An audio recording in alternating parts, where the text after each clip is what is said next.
going on, everybody? This is the ChondroCast, the podcast for green tree pythons and the people that keep them. I'm your host, Justin Smith of Palmetto Coast Exotics.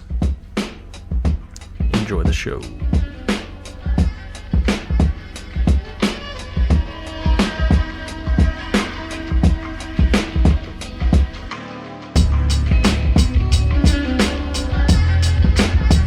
Pretty doable. Yeah. Goes quick. It does go very fast. It usually does. Yeah. But we are now going, and welcome everybody. This is episode 11. No, this actually might be 12. This is episode 12, the ChondroCast. I'm Justin Smith of Palmetto Coast Exotics. Tonight, I'm joined by my guest co-host, David Brahms of Specialty Enclosure Designs. What's up, David? Hello. Not too much. How you guys doing? Good. And we're joined by Ryan Young of Molecular Reptile. Howdy, howdy. Good evening. How are we all doing? Can't complain. What's new, David? What do you got going on, man? How's the specialty enclosure stuff coming along? It's going great. Yeah. I feel pretty good. I got a bunch of stuff boxed up, ready to ship out today. Feel like I'm gaining some ground on a little bit of a backlog that I've had lately, so can't complain there. Yeah, I guess you can only move as fast as the machines can print. Yep. Yeah, exactly. Which is slow. All right. So, Ryan, you're a man that's known for many things. You breed a lot of stuff. But obviously, if you're on the ChondroCast, we're here to talk green trees and chondros. So can you give us some background as to when you got into chondros, what your experience with your first one was like, that kind of thing? Yeah, for sure. Well, I think I got my first one in 1998. Mm-hmm. I just graduated from high school and had moved out, and my mother couldn't tell me I couldn't have a snake anymore. So I went for a couple. I was working at a pet store in the area. And local fish, or not local, but on the other side of the state, there was a whole fish wholesaler that sold a few reptiles. And they had, for a couple of years, they had been advertising a green python they had got in. And they couldn't sell it for some reason, probably the price tag. And they put it on special, and I ended up convincing my boss to let me drive over to Seattle and pick it up. So I went over there and picked her up. That was the start of it all. Huh.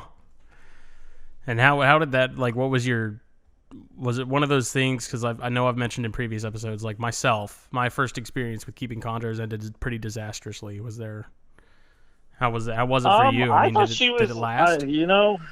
I thought she was pretty easy, actually. Mm-hmm. But I kept her pretty simply. She went through a lot of moves, went through a lot of different cages, bred her a couple times. So, I mean, really, I couldn't have asked for a better starter one, as far as she didn't give me much trouble. Mm-hmm. I think she's about 3 or 4 years old when I got her. The wholesaler had got her as a yellow neonate, or a yellow small animal. She was already green when I got her. Was it just like a Biak, or was it something else?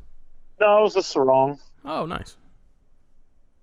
So she was a real mellow snake. I was terrified of her when I first got her, just because I had heard all the, they're mean and nasty, Mm-hmm. and I learned pretty quick that, as long as I didn't smell like a mouse or a rat, she was not mean and nasty, and was actually quite easy to handle. And she was an amazing snake. I kept her in a 29-gallon fish tank for the first 6 months I had her, with just a ceramic heat emitter on one side of the cage and a pothos. And she did remarkably well, considering my lack of knowledge on the subject. And how long was it after you'd gotten that one that you got more of them? It was maybe 3 months. No. Wasted no time. I was hooked instantly. Set the hook. Yeah, no. Well, I had liked them forever. I had a set of animal dictionary things as a kid, and the python section, the first snake was like a full page picture of what was either a Aussie or Maruki green python in the jungle. And so ever since, I've been staring at that picture for 10 years, 20 years, or whatever at the time, and so I'd always wanted one. But Isn't it funny? You always see pictures of them in these like majestic poses where they're actually doing something, and then you keep them and they never move. well, they're actually quite False active if they're advertising. not overfed. Yeah. How long after that, Ryan, was it before you started getting into the Aru locale? I think the third green python I got was an Aru, a huge giant male that I ended up trading to a local private zoo for a female that they had. And it was, and I'd had a couple of Arus sporadically throughout the years, but I think it was, what was the year was that? It was years ago, or 10 years ago, I sold all the different localities I had to just work with Arus. So, But you've always been more of a locality guy. Like you've never been much of a designer guy, correct? no, when I first, in my zeal to just acquire chondros, when I first got into them, I ended up with a designer male. But I was never, I didn't really care about that and didn't, focusing on locality stuff and never got into the design. Gotcha. So what was it about Arus that drew you to them? I liked everything about them as far as I like the shade of green they tend to be, a lot of the blue on the sides. The high white thing was interesting, and it just kind of became a personal challenge of mine to prove that you could make high white captive bred Arus, since all of the so-called experts at the time said it was impossible. I thought that was a pretty ignorant statement, so I decided to set out and pretty prove it broad wrong. statement. But I guess that's what happens when the hobby is led by designer-making people. But David, you had a question about the high weight Aru and the offspring that he had from that. So Ryan, I was just curious because obviously you've had really good success reproducing the white in your offspring. In your clutches, typically, are you getting a higher white percentage compared to ones that don't? It depends on the pairings. If I'm doing like unrelated animals, it seems to be it's a lower percentage. The percentage goes up. Yeah. And I always kind of looked at it when I first really sat down and thought to myself that it was possible to make high white Aru. The information that was available was basically like a few guys that bred Arus. They never really kept many of the babies. One baby they would keep didn't turn out high white, and so they just basically said it was impossible. And I figured, well, their sample size wasn't very great. And what kind of like breeding high yellow, two really high yellow jungles together and get pretty average babies. When you start line breeding them, you get better results. So whatever genes that go into making yellow can be different genes for different snakes. And I kind of wondered with Arus, maybe that was the case. Maybe one part of the island is not the exact gene combination that makes them high white on the other side of the island and island. Well, I just thought, maybe the thing to do was to breed babies to each other from high white adults, and I got a pair of Chris Ruley's animals, and they're pretty, for captive bred at the time, they were considered pretty, above average, but their babies are amazing. They're probably consistently they produce the best looking babies. Oh, how many chondros do you currently have in your collection? Let me think. Probably around 35 or something. Oh, wow. I mean, you've got a big collection as is, but I mean, how big of a percentage of that whole collection is chondros? I have a couple hundred snakes, so it's probably a quarter of it, or Wow. well, maybe not a quarter. I don't know. A good, I Then mean, a most of decent the chunk. chondros Yeah. I have, I don't have that many adults. Most of the stuff I have are babies that I've produced the last few years. Mm-hmm. Mm. So adults, I think I have maybe 10 or 8, something like that. How many different localities you're working with? Right now, I just do the Arus, and I started buying some wild caught Maniquari stuff. Yep.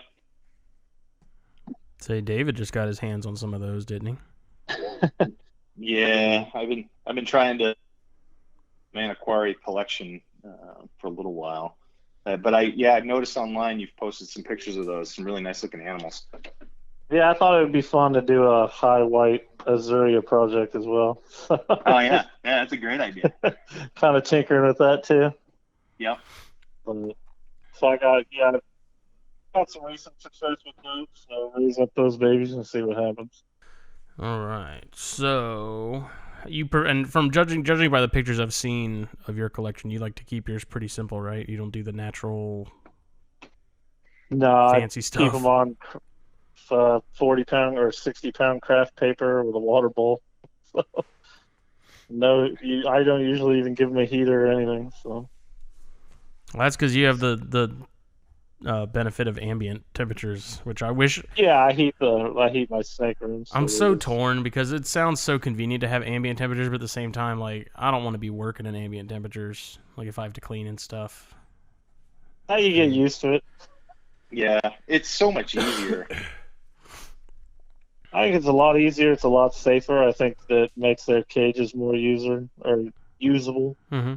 So And so, are they getting a night drop? Like, is the whole do you have a night drop on the whole room?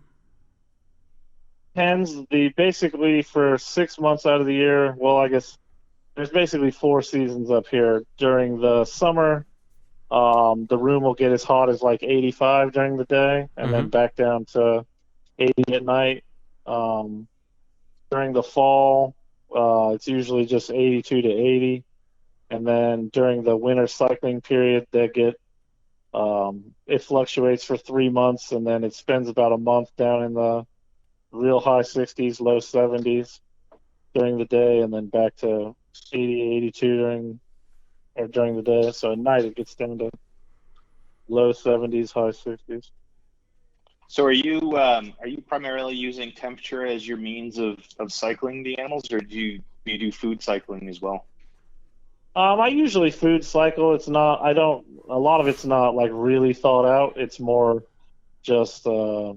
It's breeding season. I need to start feeding these things if I want eggs, and so it's not. I don't have like a schedule where I start feeding them on a particular day or anything. It's just Yeah. usually during the breeding season, I just feed them a lot more. What time of year are you usually pairing yours? I start temperature manipulations October 1st, and I'll put them together anywhere from October 1st through the following summer, depending on if they're still showing interest in each other. But typically, if they're going to do something for me, they do it fairly quick. Once or January, February, I can tell if I'm making any headway. Mm-hmm. Because I put my pair together in June, and I didn't get eggs until, man, it must have been, it's like late December, I think, is when I finally got eggs. And I had a ton of locks and potential locks, and finally she ovulated, and then I finally got eggs, and it felt like forever. I couldn't figure out what the deal was, because they were locking like crazy, and I never got any egg action. So I was like, he'll figure out when she's ready. Like, he'll know better than I will when she's primed. Yeah, I usually have a situation where a lot of the times when you first put them together, they'll breed whether it means anything or not. I always kind of just refer to it as sport, sex. They just recreational. do it for sport. Yeah. And after a couple times of that, if nothing's happening with the female, the male usually kind of loses interest. Mm-hmm. And then a lot of the times, I'll kind of just watch the males, and if if they start pacing a lot, I'll figure out, well, somebody must be doing something. And I've had females, like, if I was breeding a male to a couple different females, I'd put him with one female and he wouldn't breed with her, and he would still be pacing, so I put him in with another female, and he would breed that one over and over again and ignore the other ones. So I figured, well, he must know what's going on. So Yeah, it's let's someone let him else. focus. Yeah, someone else had mentioned something similar where they tried it one male with a couple females and he didn't have any interest in any of them, but they put him in with one other female and he's all over it.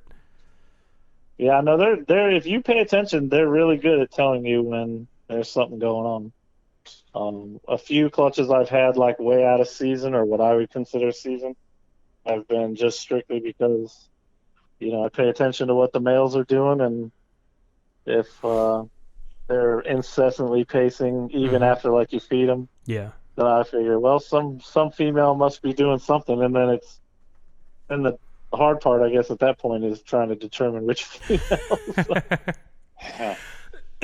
Do you just like start speed dating? Do you just start rotating the male through the females till you find the one that matches up, or? It depends. I mean, I do have pairings that I want to do. So if, like, I had a Maniquari female cycling and my Aru male was actually going nuts, but obviously I didn't put him in there. But the Maniquari males weren't really as incessantly pacing as him, but I put him in with the females that he didn't breed with any of them and just kept pacing their cages at night too. So I figured, well, must be somebody else. So Yeah. And so when you put them in there with those different girls, how long are you leaving them in there until you figure out that that's not the one? Oh, if the female's cycling, they're very willing breeders. They're usually locked up within a couple hours or at worst during that evening. Now, when you're pairing them up, Ryan, do you at least my experience this past year was the male would, they would actively breed for a while, then they kind of cool off. And would you separate them for a little bit and then do reintroductions repeatedly until you got, the result that you were looking for? Yeah, I would usually leave them. If they were hanging out near each other, I would leave them. But then the first day that I would look at them, and if they were sitting on opposite sides of the cage, then I would pull them apart. I usually feed them then. Wait 3 to 5 days, put him back in there. Like you said, if he's not breeding anymore, then just maybe once a month I'd put him back in there and see what happens. And if he starts showing interest in it again, then I would just go back to leaving them together if they were hanging out. Otherwise, in and out until something was going on. Mm-hmm. Yep. That was the interesting thing to watch with mine, because I kept my male in with my female pretty much full time except to feed him, and I'd separate him for a few days. But watching him, like I said, he could tell when she was ready, because there would be some weeks where he'd be all over her all week long, and then there'd be other weeks where they'd be at opposite ends of the cage the entire time, and there was no interest at all. But then like a storm front would come in, and of course then he gets right back over to it. And so it was just it was so interesting to watch just sort of the cycles of like the rise and fall of interest and stuff over the span of a few months. It was really, really interesting to see. Yeah, I think it's probably, I would guess in the wild when they come together, they'd breed for a period of time and then separate. Mm-hmm. And it's, they are solitary snakes overall, so I don't know that they want to spend all their waking time with each other, but they usually like to copulate. So if there's any fertility going on, they're usually pretty on it. So I haven't had much experience with males not wanting to breed certain females. I've had experience with males that were clearly big enough to breed, but for whatever reason just didn't want to for a year or so, and then once they got started, then they were fine. But I've heard that's a big thing with Brettles pythons. Like the males, if they're under a certain age, they usually don't have any interest for some reason. But if you wait 4 or 5 years or so, it sounds like males are usually much more reliable. Yeah, I think a lot of male pythons, we try to breed them really early, but I think that's probably fairly, even like if they're sexually mature in the wild, it's probably unnatural for them to be actually breeding, because there's going to be a bigger male that's not gonna Yeah. tolerate the little Yeah. male's presence. But, At what age do you start, allowing them to try and breed, Ryan? I don't. I don't know if I pay that much attention to the age. I kind of just when I feel like they're comfortably, I'll start Mhm. trying. And in my experience, that's usually that first season that I try. The male will breed a few times, and nothing happens, and it's usually the season after that. But I have a better. I feel like my odds go up. So I would say on average they're probably 4.5 to 5.5 years old. Mm-hmm. And do you Yeah. wait? Do you wait just as long for females? Oh, that was the females I was talking about. Oh, Males, okay, I'll okay, try those gotcha. at when they're I don't, tiny. I'll try them. I mean, usually nothing happens, but You I would never say know. most of the males that I've had, I would say at 3.5 they were usually pretty good breeders. By 4.5 they're really good. Hmm. But I've heard of people breeding 18-month-old, 2.5-year-old males. I haven't had good luck doing that. But I might have been blaming the males for the females just not being ready either, so it's hard to say. Yeah, I mean, you would think if they were of age and they were able to sort of act on that instinct of like reproducing early, they'd do it as soon as they could. You would think so, but you've also, you've got other snakes in the room. I don't know if the smell of the more mature males deters them. Oh, If yeah, they that's a think, good point. if they think, well, if I roll up on this female, maybe that male I can smell, he'll roll up on her too, and then I'm going to get my behind kicked. And so, when you get eggs, what's your preferred way of incubating chondro eggs? I just put them in the no substrate at 88.5 and let it ride. See, I tried that with the clutch I got, and I wasn't all that happy with it. I don't think I'm going to switch it up next time, David. I don't know what you did. Yeah, I started out with a no substrate method, but I think my air circulation in my incubator wasn't quite right because the eggs were desiccating more than Mm-hmm. I think they should have early on. So about 2 weeks in, I think it was, I ended up putting them right into vermiculite, and they plumped right back up. And of course, the rest of the incubation was pretty much problem free. Yeah, I think that's what I'm going to use next time. I just, like I said, I had the same issue where mine. I think Brian Fisher or maybe Justin Wilbanks were like, dude, those things are dehydrated. I was like, and then I showed Harlan, and Harlan's like, no, they're fine. And so I was looking back though, those things I think they were dehydrated, and I'm gonna switch it up next time. I did the same thing, and it just somehow I don't know how it's possible that you can have them sitting over water in closed space, and they somehow don't get moisture.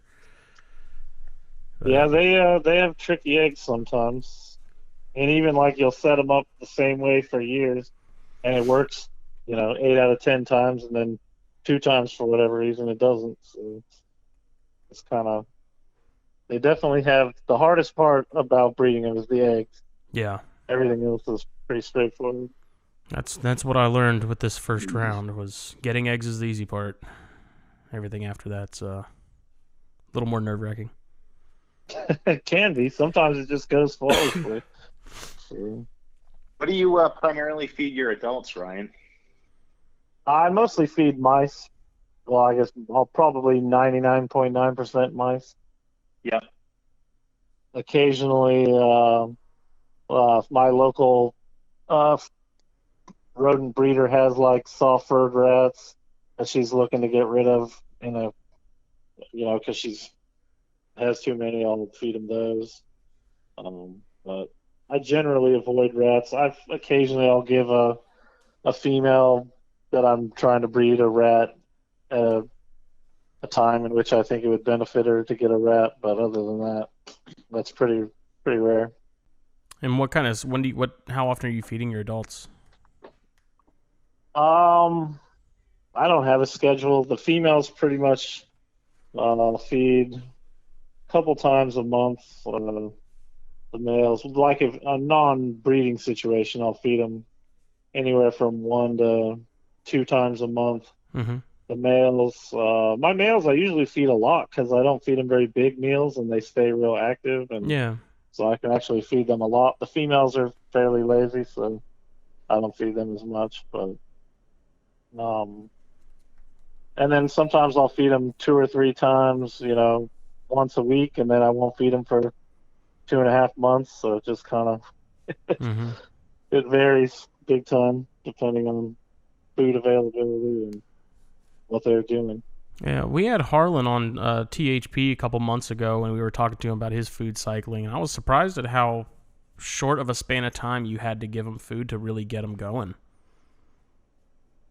Like, As it far wasn't. like Go ahead.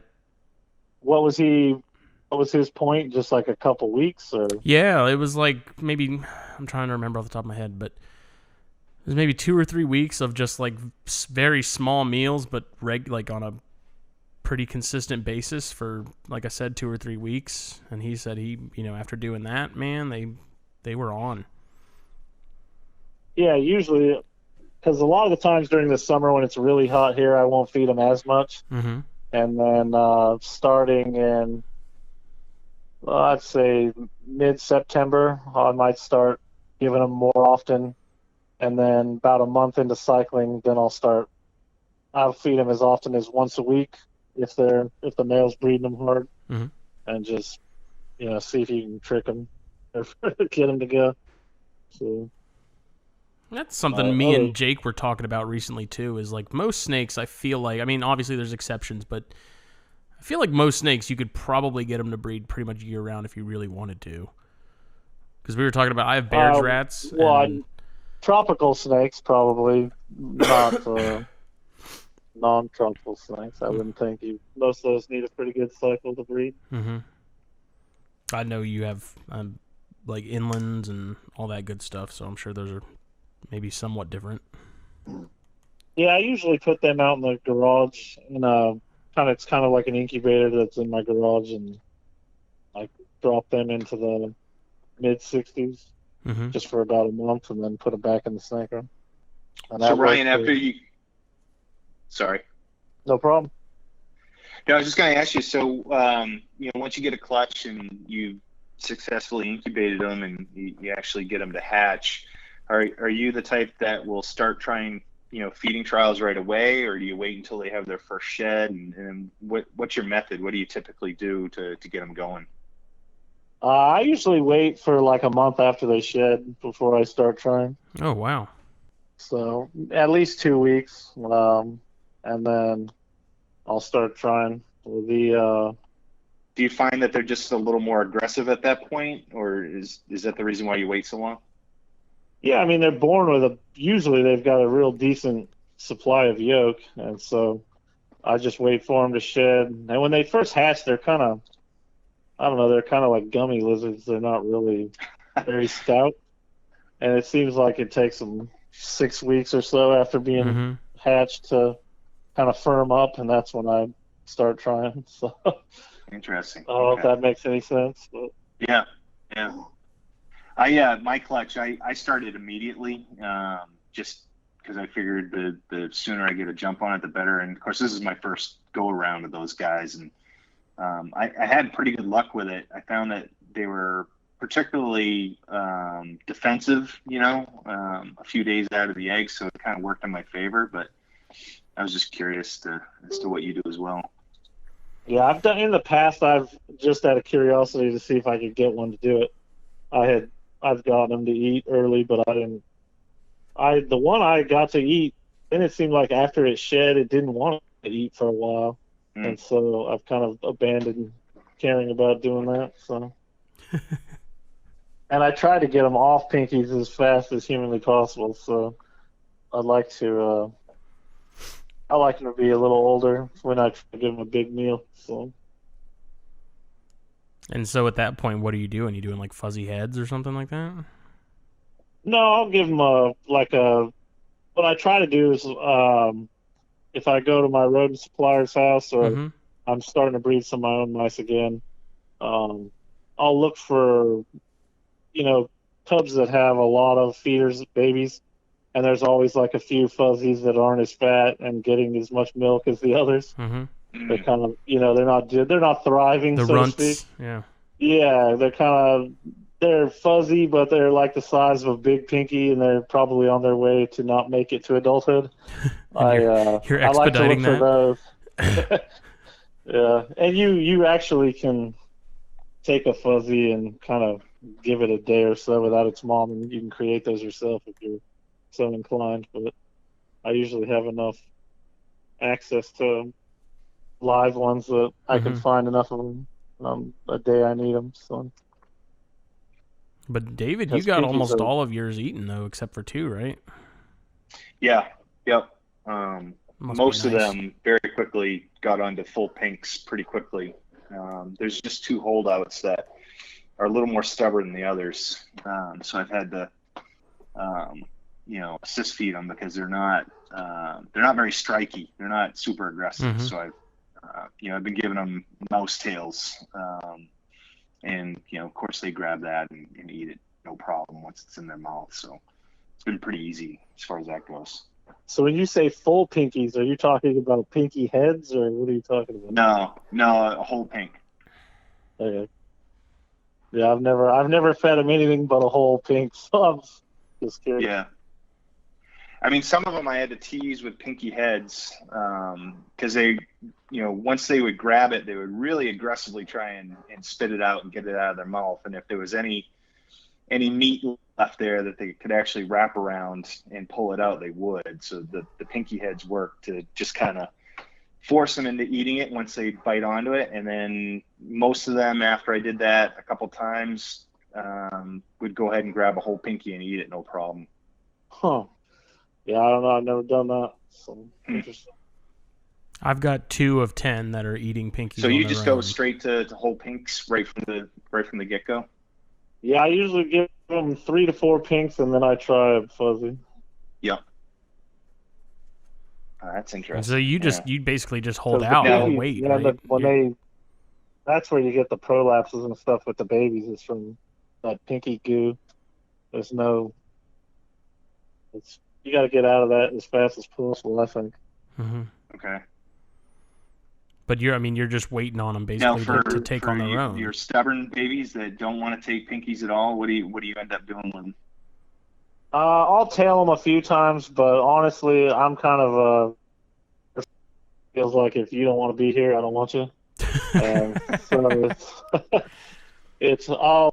I don't put near the effort into saving stubborn ones as other people do, because I feel like they're just going to go on to make stubborn babies themselves. And in a way, we are domesticating these things, and so it's I don't know. I just feel like you're perpetuating getting bad feeders that don't. Well, not bad feeders. Instinctually, they don't eat pinkies, so it's you're starting at a deficit from the get-go. But once that's unfortunately what we have to feed them, and so the ones that don't want to get with the program, I think I have like 6 or 7. I'll force feed them that many times, and after that, it's kind of sink or swim. So. And so you just keep offering them until they take, and if they don't, they don't. Pretty much. I would say it's not that often. I've only had to do maybe 2 babies in the last 5 years that I couldn't. I mean, I probably could if I would have just continued force feeding them forever and put in the effort. I probably could have got them going, but I just felt like they weren't thriving animals, and I didn't really want that in my gene pool, so I usually just feed the baby to a blue-tongued skink or something. How often are you feeding the babies? Every 7 to 10 days, and then when I first start putting them on fuzzies, maybe every 2 weeks. Okay. Or I'll just kind of look at their body. If they have thinned back out and taken a dump, then I'll feed them again. Yeah. But I'm definitely not a schedule guy. Don't really believe in the feeding schedule. Yeah, I mean, I think with chondros, like, that's become sort of common practice with a lot of the guys that have been keeping them long enough. It's just if I can't remember the last time I fed them, then they're due. Yeah, they'll let you know if they're real hungry. They'll move around. You can you can feed them a lot if you feed them little meals, or you can feed them very little if you feed them huge meals. It's really kind of up to you. And for the adults that if you're not feeding them rats, or what are you mean? You're just giving them one adult mouse per feeding? You giving them two? I never do multiple prey items. But so jumbo spent breeder mouse would be like the biggest meal they would get. Mm-hmm. And like I said, occasionally they would get, like a medium-sized soft-furred rat. And I guess there's been a few times where if there's like spent breeder soft-furred rats available, I've given them to them. But that's pretty rare. Maybe a once-a-year kind of thing. Like a birthday treat. Yeah, it's just whenever. If she has them and she's like, "You want these soft-furred rats? Can you use them?" I'll be like, "Well, I'll find something to eat them." So, now, something I'm always curious about too, because you have some emeralds, right? Yep, I have basins and northerns. What's been your experience of those compared to chondros? Because Marshall Mendez was on GTP Keeper Radio a couple weeks ago, and he was saying he actually thinks emeralds are easier overall than chondros. And I'm always curious, for the people that keep both, I always like to ask them just to see what they think about it. I keep them basically exactly the same. Maybe the emeralds are in bigger cages because they're just bigger snakes. Mm-hmm. But I don't really like emeralds that much. I think they're pretty boring. I always equate it to they're like a real nice looking girl across the room, but you wouldn't want to date her. So, I like to look at her, but you want to take the chondro home to your mom. Not the emeralds. I think his point with them is in general, emeralds seem to have less problems in his experience than chondros did. I don't know if I would agree with that. I think a lot of people have problems with chondros because they try to treat chondros like they shouldn't be treated. They get them too big and feed them too much and keep them too hot, and they can suffer those indignities for a while, but eventually they're going to have problems. You can't take a snake that's supposed to be 400 to 600 grams and grow them, to 1,200 to 1,500 or 2,000 grams and expect it not to have health issues. Right. 7-foot human beings they usually have joint problems and health issues from being big, so we'd be much better off to starve them or what we would consider starving them than we kill them with kindness. So. Yeah, we really do baby them a lot, and that's something I've said on here a bunch of times, most episodes actually, is like we care them to death. Yeah, no, when I first got my first one, I just was kind of going on instinct. I didn't, some of the forums were just starting to pop up, and I remember reading the forums when they first, and I was like, what are these people talking about? Like, why are they overthinking this? It's just a green python on a stick. It's not, it just seemed like they were trying to make them into something they weren't. Yeah. And like hyper analytical. I just thought that was interesting. And I remember I first started breeding my green pythons, I'd never heard anybody talking about how much they should weigh. And I weighed my female after she laid eggs, and I was like, wow, she's like half as big as everybody else says she needs to be. So I guess in some ways I was fortunate that I didn't I wasn't too unduly influenced by some of that stuff. Now, did you and my interest in... What was that? Oh, keep going. I was going to ask you another question. My interest in other pythons just basically made it to where I just kind of treated them like everything else. And it seems to work. And so have you taken some of that, your practices as far as chondros goes, and applied it to everything else, or is it kind of the other way around where you were keeping other stuff and you're like, this would work for the green trees too? I'd say that you kind of goes both ways. It just depends. Mm-hmm. I mean, really, I keep them all in the same conditions. Most of them I don't give basking spots unless they're gravid. And so I'll put certain snakes in different elevations in the room. Mm-hmm. If I'm I usually keep the stuff that wants to be cooler down lower. Chondros are across the top, not because I think they need to be hotter, but just because that's where I have room for them. I have tall cages, and so it just. But otherwise, I mean, I don't sit and spray them and mist them and do all this stuff people talk about. Yeah, I don't miss They mine at drink all. it. I haven't They even. drink out of a water bowl just fine. Yeah, I haven't even been misting my babies because I'm a big Terry Phillip fan, and I listened to his episode on Reptile Radio or something a couple weeks ago again, and I'm in complete agreement with him. Like when it's raining in the wild, they don't want to be out and exposed to that. They're going to be hiding from it. And so the only time I mist mine at all is when they're going into a cycle, and even then I don't mist them that much. I just keep it slightly more humid than normal.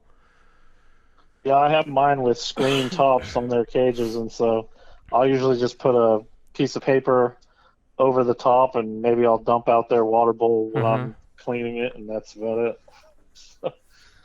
What size cages are you keeping your adults in? Like, what are you running? Well, right now I'm kind of in transition. I had been keeping them in Exoterra and Zoom Ed glass tanks, 18 by 18 by 24 tall. Mm-hmm. I built a new snake building edition last year, and so now I have 10-foot pallet racks that the cages are on, and so I'm rebuilding cages to fit on those shelves, and so I'm starting to do 2-foot deep, 16 to 18 inches wide, and 2 feet tall. Yeah, I was curious with your babies. Are you keeping them the exact same temps as your adults? Are you keeping them any warmer? No, I keep them exactly the same, 80, 82. Depending on there's a few. I have 2 racks that have heat, the babies, and I have 3 or 4 that don't. And it just kind of depends on where I put them. Some of them will have heat, some of them won't. It's not really a conscious effort. It's just whatever slots are available when the babies come. Right.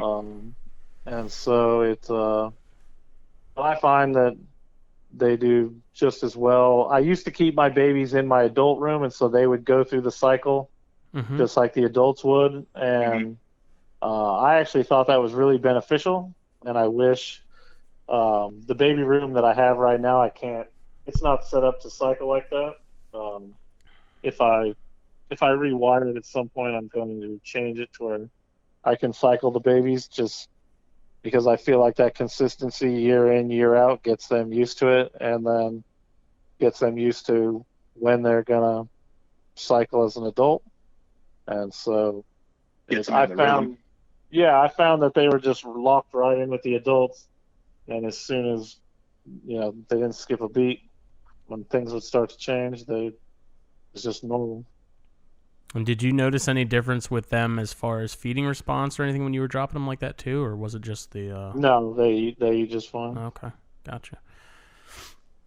Because I know a lot of people like to keep theirs at 86, and I don't know. Did you find a major difference between that and the lower 80s like you were doing now?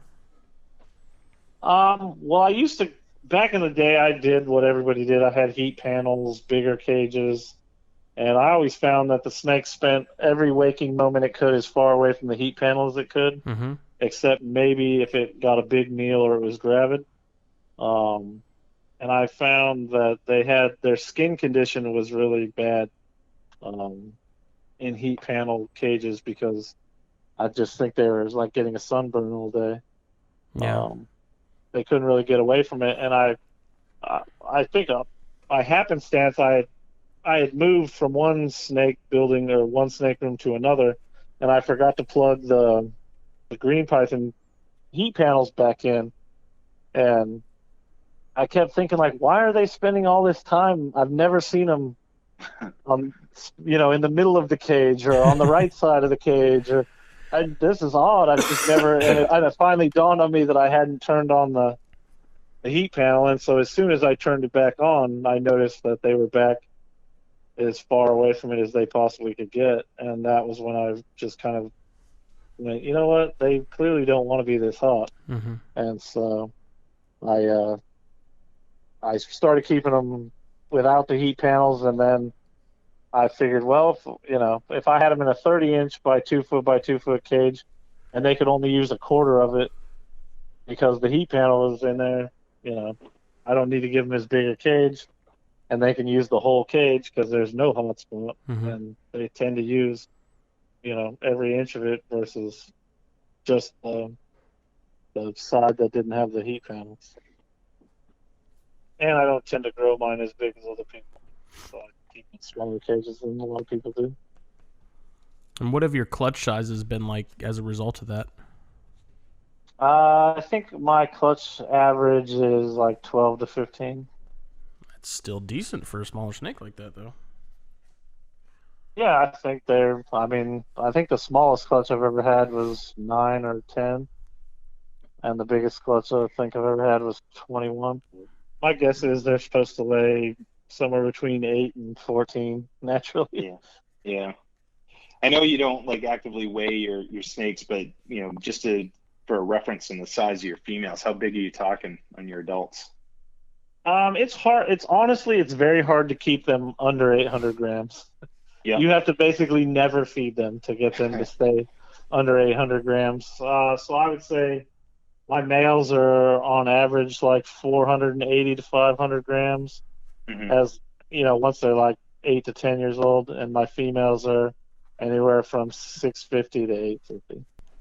And do you do anything with your females before you get into the season? Do you beef them up, or you just kind of keep a steady, like your regular quote-unquote schedule, I guess? Yeah, I usually don't feed them much during the summer months when the room's getting real hot. Mm-hmm. And it's really not because they can't handle it or anything. It's just I tend to give them, it's just part of the food cycling thing. I don't give them that much. And then starting late September, October, then I start feeding them a lot. So that's kind of that mixed with the temperature cycling triggers them into doing something.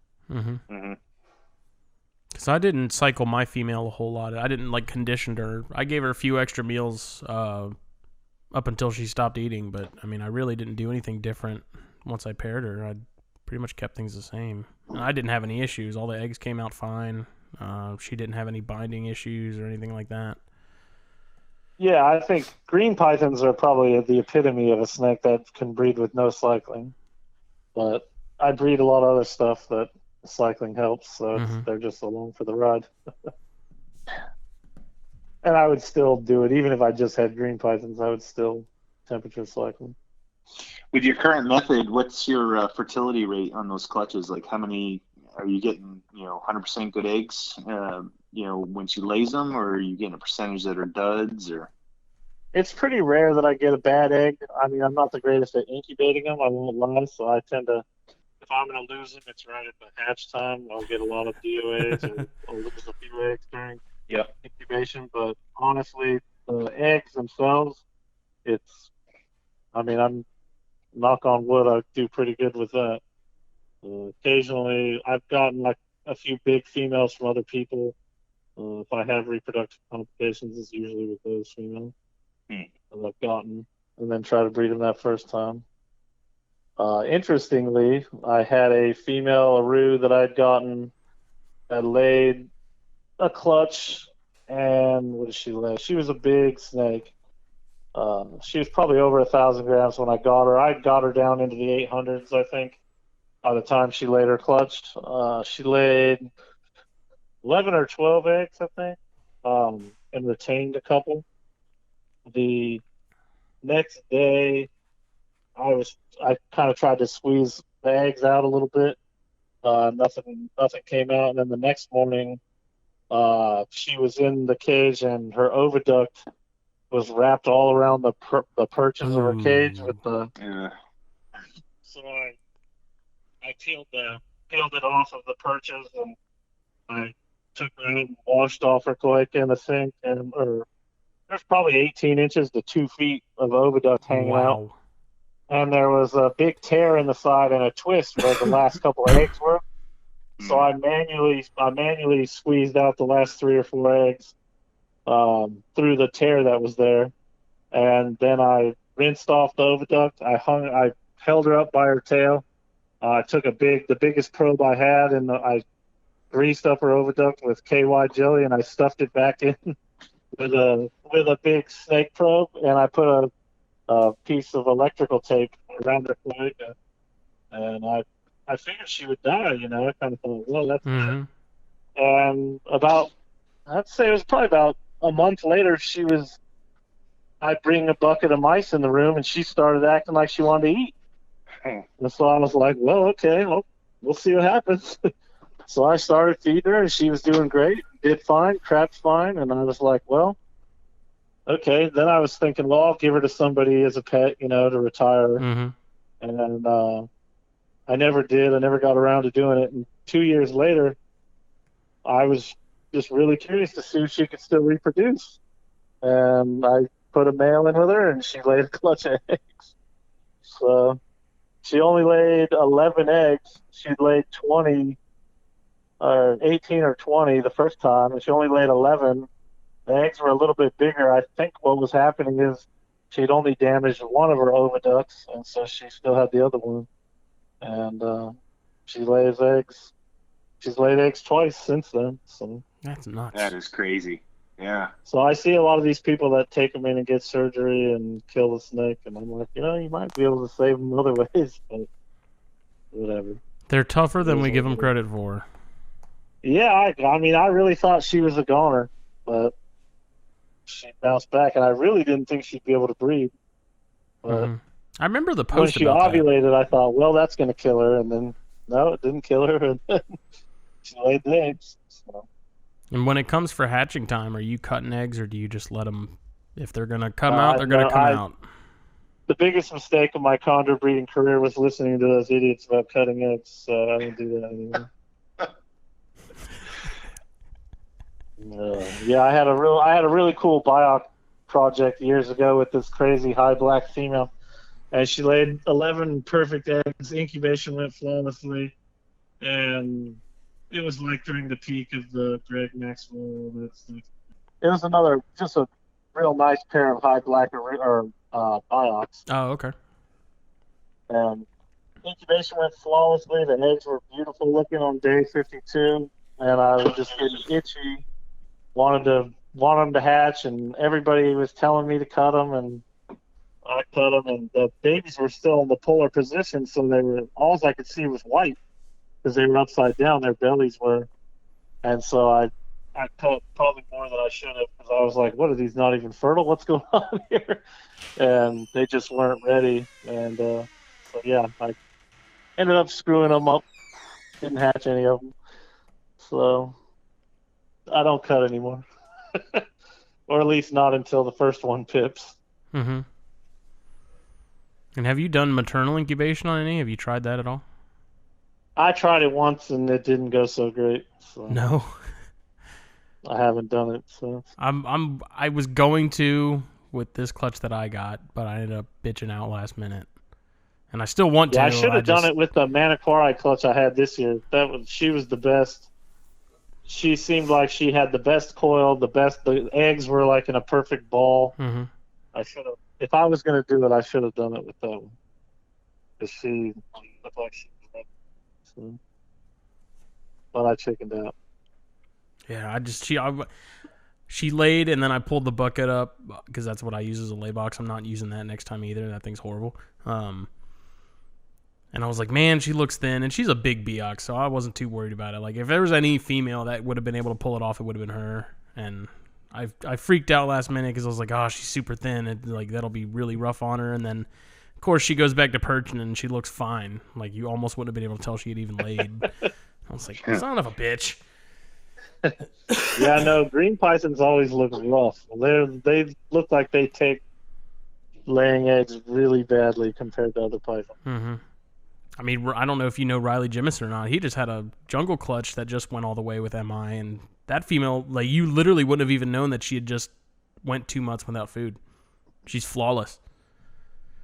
Yeah, I don't know about you guys, but a lot of the times my females don't start eating until their eggs hatch anyways. Mm-hmm. Even just they're sitting on their perch, but they're not interested in food. Oh no, so. my girl was ready to go right after. She was ready. She was hungry. Yeah, my older Roo female did, but my Maniquara, she didn't eat till her babies, like, it was literally like 2 days after her eggs were hatching that she started eating. My old female Roo, I think she would have eaten right with, she probably could have left her with me. I think she would have eaten. I'm gonna try it at some point. I'm really curious. I just don't know when that's gonna be. Yeah, I would like to do it again, but I just chickened it. And are you breeding the same female year to year, or are you giving them a year off before you pair them again? What do you do there? I have bred them back to back. It's pretty rare. Most of the time, it's every other year. My female Aru that just laid this year was, I think she's 15 years old.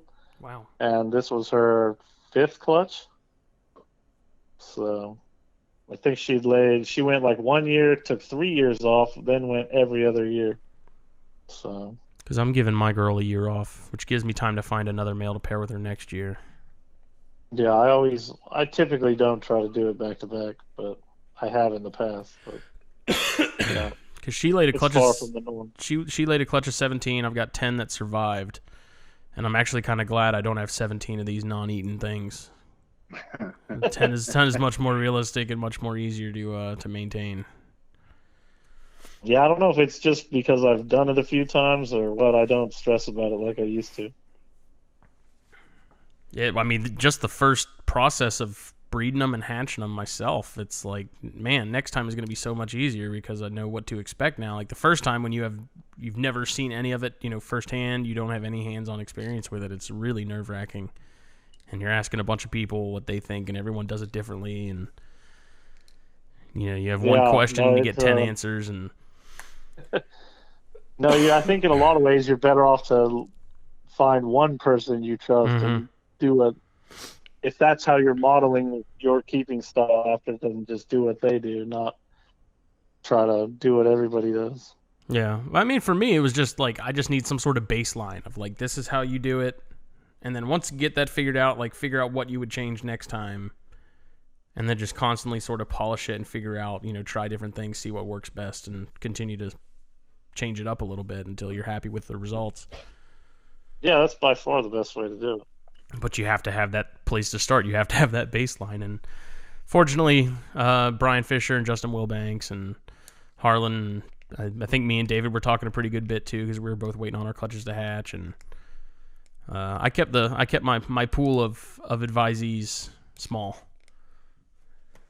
Well, that's good because you can get awfully confused. Yeah. You'd be amazed. And what works for one person is not. Yeah. Doesn't necessarily work for everyone. And that's been the case for me with feeding these things because everyone's like, oh man, try this, try that. And like nothing I try works.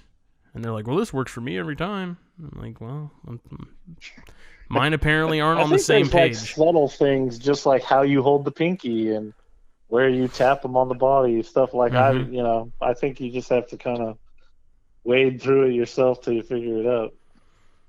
Now, when you are tease feeding yours, how long are you giving them before you say, okay, whatever, next time we'll try again in a week? It kind of depends on, like, my Maniquaras were, this year they were, I think 3 of them ate like the first time. And so I probably tried harder than I normally would have to get the other couple going. Because I was like, well, your siblings did it. Why don't you do it? Yeah. But normally I would say I might spend, I don't know, 5 to 10 minutes trying. I don't usually try that hard. If they're gonna do it, you can kind of get a sense for if they're gonna do it. Mm-hmm. If they're biting and wrapping, then I'll keep going until they, basically stop biting. Yeah, until they bail and then go to running. Yeah, I had one Maniquara that was the hardest to get going this year, and it finally took its first meal last week. And when the first couple, all the times I had tried before, it would bite them but wouldn't wrap it at all. And then the other day it was like, oh, it actually wrapped it, and I think it wrapped it and dropped it maybe 5 times before it finally wrapped it, and ate it. So Yeah, I was these like, ones I okay. can tell they're getting there. Like they're getting close because I can tell they're trying to like they think it's food. They're just not 100% sure, and so they're not wanting to commit. Yeah. So they're getting there, and then I've got maybe 2 or 3 that are hardcore runners, but I'm Yeah, I'm on the Byrus fringe. spoiled the crap out of me this year. I couldn't believe how easy they were. Yeah. It was like all of them ate the first time Yeah, that and last have eaten every time since. It was like, oh, this is easy. that latest clutch that Pedro got, I think he said all of those ate the first time, no problem. Which was, I mean, Yeah, that's the I'd freaking say I'm jackpot. probably, if you wait a couple weeks versus trying right away, you probably get 60% fairly Mm-hmm. consistently to go. But F1 stuff tends to be a little harder if you're breeding wild adults together. Yeah, Um, that would make or if you're sense. breeding multi-generation crappy babies that shouldn't have lived in the first place, that's probably pretty tough too. Mm. Have you, Ryan? I know you've been to Australia. Have you had the chance to see these guys in the wild yet? I went to Iron Range, but I was there for what, 3 nights, I think, Yeah. and we hit a remarkably dry period, and we did not see a single snake in the 3 days we were there. Quite a few lizards, and I saw their prey items. I saw the mammals they eat. I saw the skinks that they eat. I saw all that stuff, but I didn't see them. And then of course it started to dump the day after we left. Yeah, go So, figure. but it's a tricky time of year. You try to time it to right before the monsoon. You don't want to get stuck up there Mm-hmm. when the rain starts. When it sucks in, because you can't get back out. And a lot of the rental car companies won't rent you a car that late in the year to go up there. So you have Yeah. to. It's it's pretty interesting. But yeah, it was bone dry when we were there. So we did not see any. Am I wrong? For some reason, I'm thinking you had a hand with that book that Terry Phillip and Justin Julander wrote and put out a couple years back. Did you have something to do with that? No, I had talked to Justin a little bit about it, but Okay, that gotcha. was it. I really enjoyed that book. I'm a hardcore believer that book is slightly more reliable than Maxwell's. Yeah, it's the information is real good. The Maxwell's book, has a lot of pictures and people like that, so it's um, I don't know. I mean, Maxwell's books aren't like the worst thing ever. They're not Yeah. the greatest thing, but he definitely had his own opinions and was not afraid to publish them. Yeah, I A have a lot lot of of people people, message me asking which one they should get, and I tell them both because I think Maxwell's book still has relevant information that's useful. But yeah, I you think just the have whole to book has to be taken with a slight grain of salt because given how old it is. yeah, you just have to know what. So I think people make the mistake of thinking because it's written in a book makes it great information, and that's not always the case. The author's opinion on everything definitely shows through, but the Justin's book is better because it actually uses science from the wild and Mm-hmm. bases a lot of their opinions on that versus Maxwell's beliefs that he had based on his beliefs that he had. So it is what it is. But yeah, if you want to just pick up a book that tells you how to keep a condor alive or whatever, the Maxwell book's not terrible. But some of the how big they should get and stuff like that, I would caution heavily against. But, So what else are you breeding other than chondros? Like, what's your big project this year? this year, the coolest thing I bred was Dunn's pythons. Oh yeah. As might have been the second time in the United States they've Mm-hmm. been bred. Yeah. Congrats on that, Ryan. That's awesome.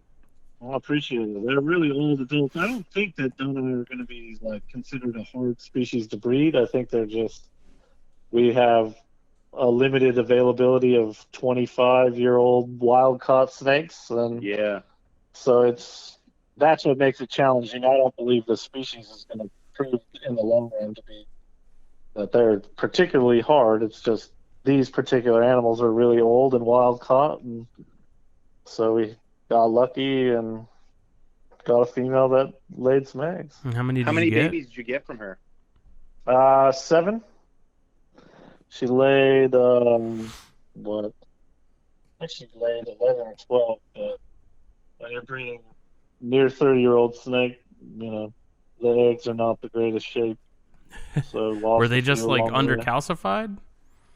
Yeah, there was a lot of patchy windows in some of them. Just weak veining. A condition you'll see when you breed really old snakes is when you candle the egg, you'll see like they're quote unquote fertile.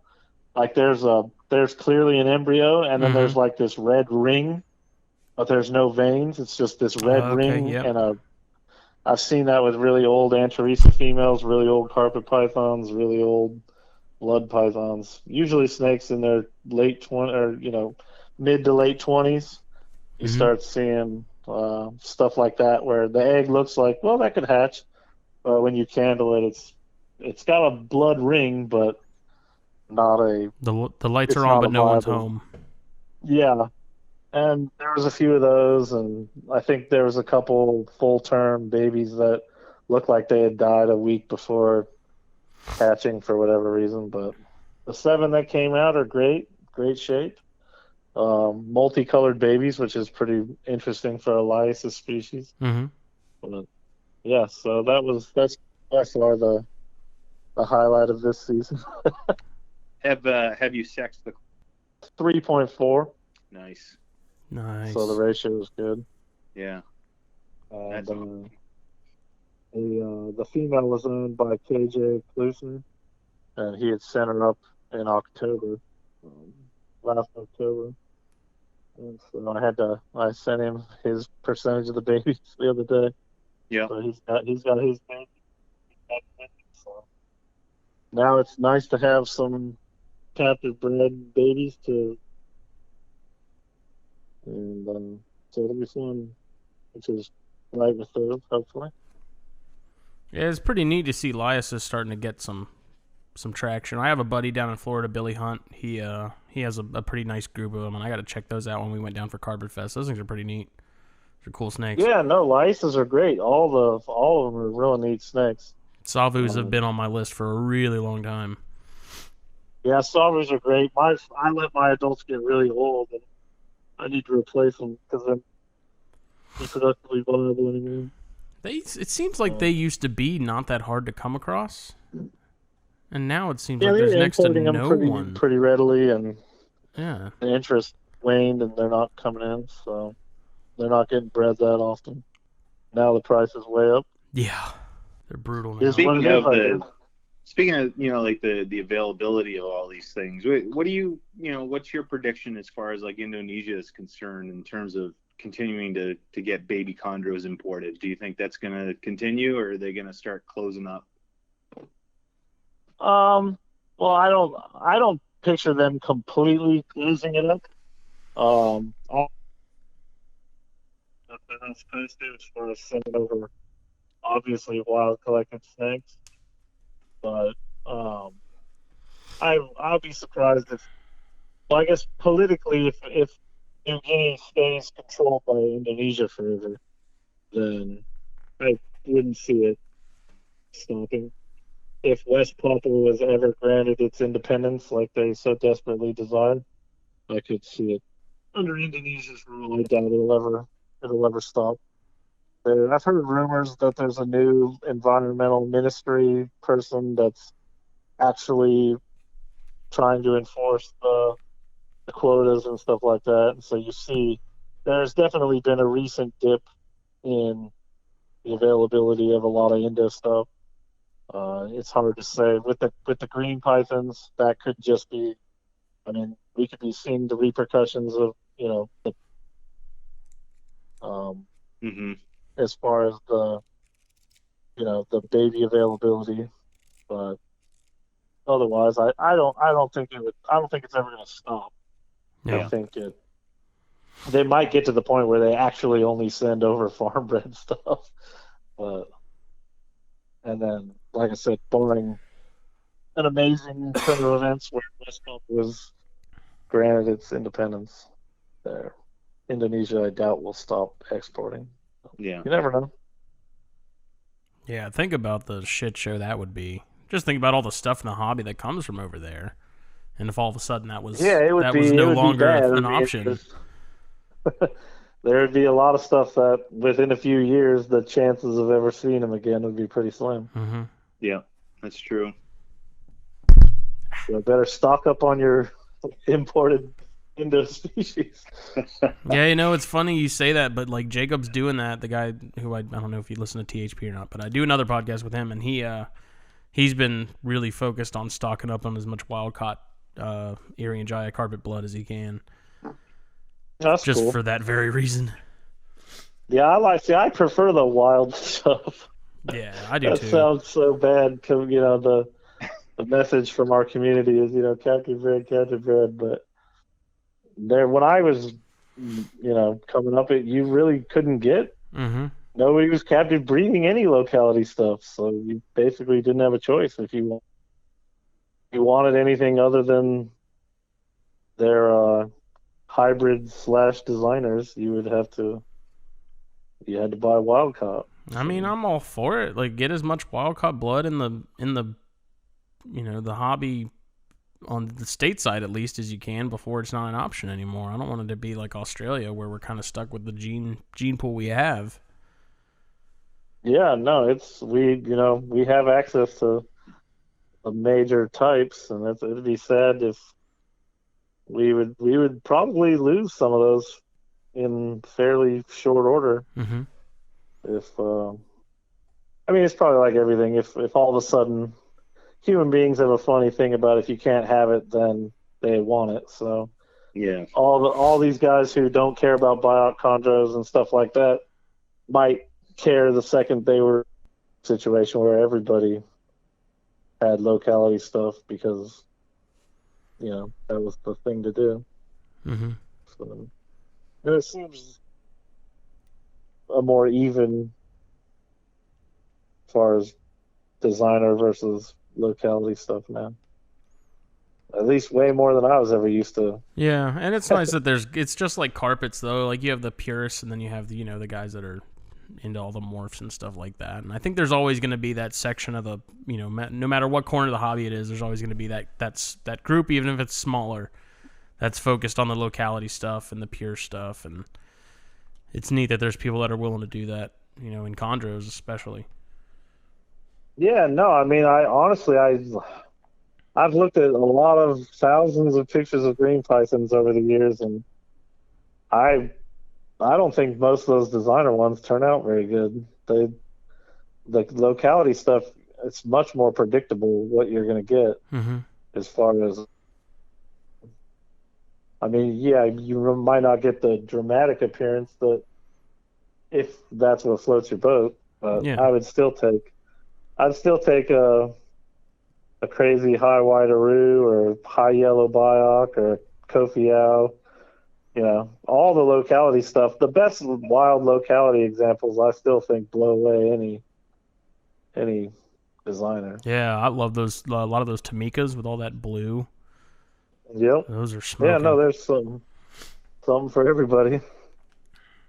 But I mean, an ugly chondro doesn't exist. Whether it's said an ugly chondro doesn't exist, whether it's designer or locality, they're all awesome. No, they're all great, but there's definitely some bad. I guess if that's what. There's something for everyone though. If you like certain things, somebody will have it for you, I guess.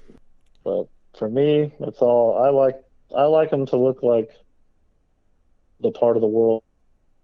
The biogeography, the aspect of how they are in nature appeals to me far more than just creating some weird one in a box. Mm-hmm. So,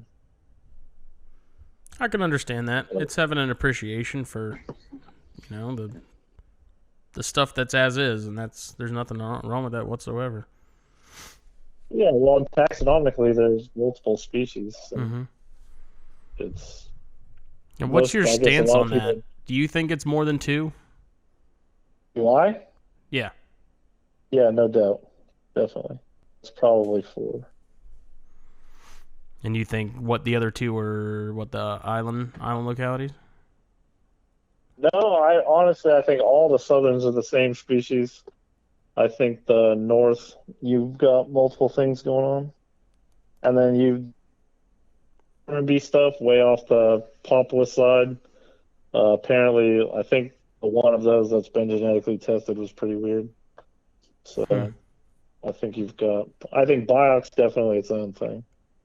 And Biok is the namesake for Azuria. So I would not be surprised if Pulcher gets resurrected, which would be the name that was given to the northern, not Biok.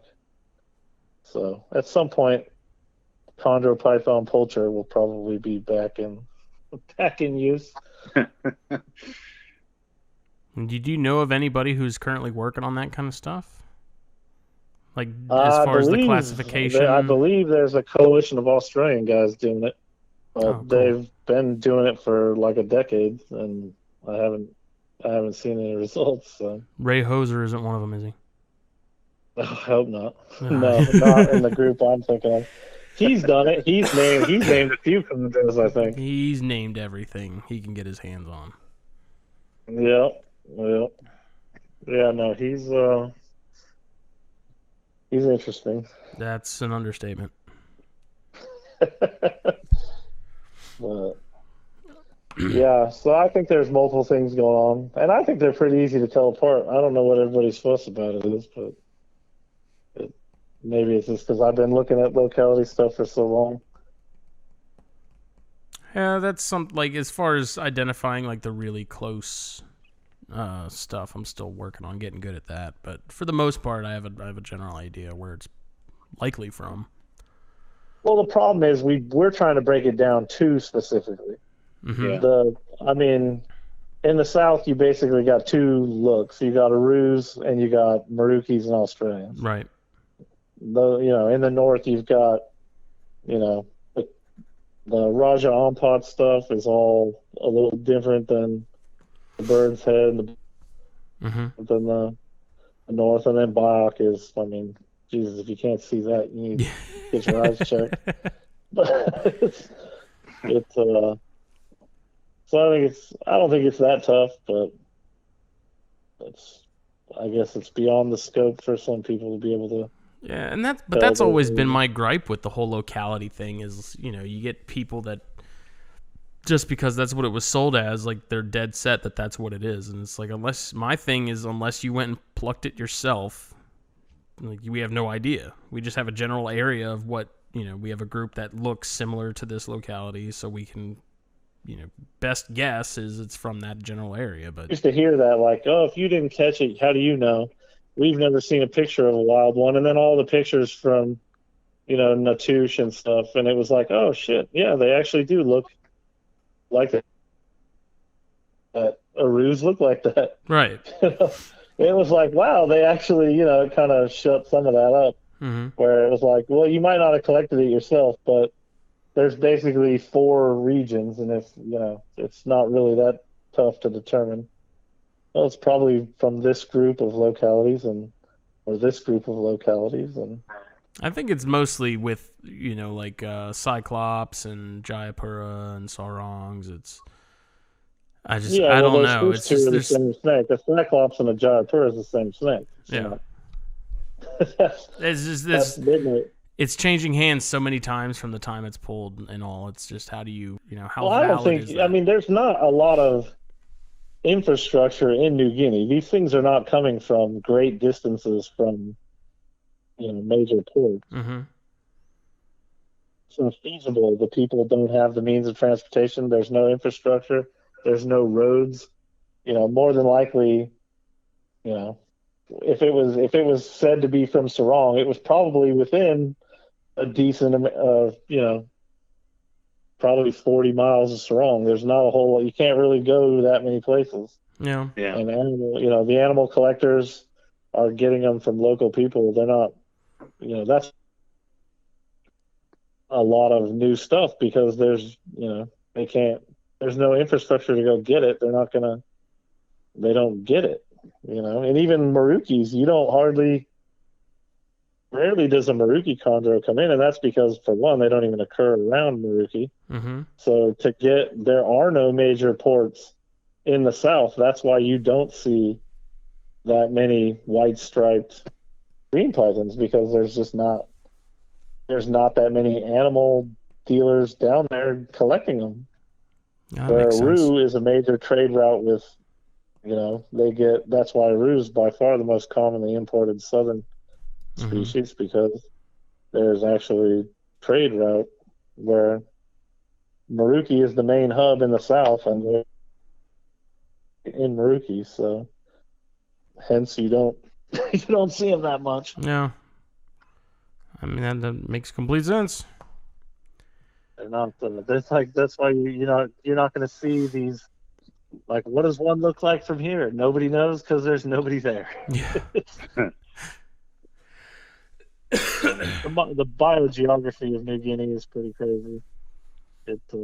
Right now it's one island, but at one point it was probably up to 4 different islands. Oh, really? All slammed together to create one island. Whether those snakes were there before or after it became one island is hard to say. Well, all right. We are at about 125. Last question is going to be, unless David has some, what are your tips for new chondro breeders? Like your top 3? Ignore half of the stuff you hear. If you have, it's a lot easier if you have ambient temperatures. Mm-hmm. If you can give them ambient, insanely easy to keep. Most of the problems you run into are when you're trying to heat cages in unheated spaces, and that tends to be, in my opinion, the number one cause of issues. And don't feed them a lot. It's pretty straightforward. But there you go. David, you got anything? No, that's it. Cool. don't right. kill them. Well, I appreciate y'all coming on, mans. No problem. I enjoyed it. Appreciate the invite. Yeah. Absolutely. Anytime. And go get some products from David. He makes great stuff. I keep all my babies on his purchase. He's Thanks, the man. Ryan. He's the official sponsor of this Hey, podcast. you made my custom size purchase for me, so I can't not give you a plug for that. No, much appreciated. Thank you. You didn't want to make them as thin as I wanted them, though. No. Oh well, they work great. So pick yourself up some purchase. Yep. Awesome. Check them out at specialtyenclosuredesigns.com. Where can people find you, Ryan? Facebook. I've got my personal page, which is Ryan Young, and then I've got my Molecular Reptile page, Facebook Molecular Reptile, and then I have a website, www.molecularreptile.com. Awesome. All right. Well, everyone, be sure to check that out and check out Specialty Enclosure Designs, of course. I think that's it, y'all.